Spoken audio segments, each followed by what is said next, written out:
All right, so if a hash table becomes, has too many collisions, it may be a sign we need to resize it.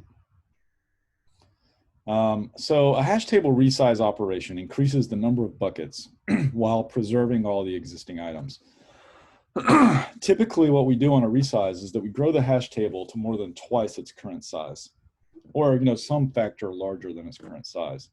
And this helps ensure we don't need to resize too often, and it guarantees that resizing doesn't factor into the big O of the hash table. So basically what we have to do on a resize operation is we allocate a new array, and then we have to copy all the items from the old array that were previously inserted in the hash table into the new hash table array. And of course, that should, in the worst case, be ON, where N is the size of the old array. So how do you decide when to resize? There are a few different things we could use to decide when to resize. One of them, we've been talking about collisions, but what's a way we can guess that a collision is going to occur? So one way we could guess this is with what's called a hash table's load factor. The load factor is the number of items in the hash table divided by the number of buckets. So this gives us a sense of how full the hash table is. So for example, a hash table with 18 items and 31 buckets has a load factor of 18 divided by 31, and so that would be 0.58. So that means more than half of the buckets have an item in them. And that's getting pretty crowded.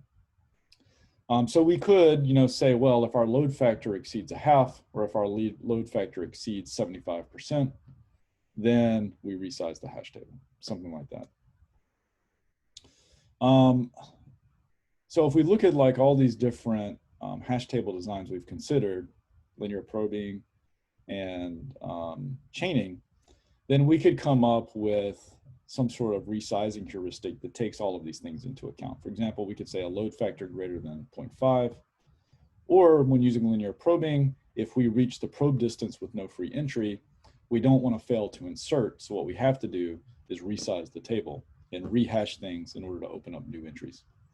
Or if you're using chaining, if the size of any bucket's linked list reaches a certain limit, like if it reaches the length of 4 or it reaches the length of 10, then we're going to resize the whole hash table. Okay, the exact heuristics used may need to be tuned to the application and the data you're working on for the best results. There's no like hard, fast rule about how you set up these policies to resize a hash table, but generally, something like a hash table that's more than half full is going to start having a lot of collisions. It makes sense that it would, right? Because if the data is inserted randomly and the hash table is half full, you're going to start having a 50% chance of a collision, and that's pretty high. Okay, so in summary, resizing is essential for ensuring efficiency, especially if hash tables have a high load or collisions occur frequently. Resizing must ensure no items are lost, right? So a new table has to be allocated and all entries are added to the new array. And this does come at a cost, but it's a cost that only has to happen seldomly. And you could imagine it's kind of like a small cost per insertion that you've already done, right? So if I've already inserted n items and now I have to take them all out and insert them again, then it's still just kind of a small fixed cost per insertion that's already happened. And so there's a more sophisticated kind of analysis you could do in terms of big O complexity called amortization analysis, which shows that you still retain generally the big O of 1 time complexity on average.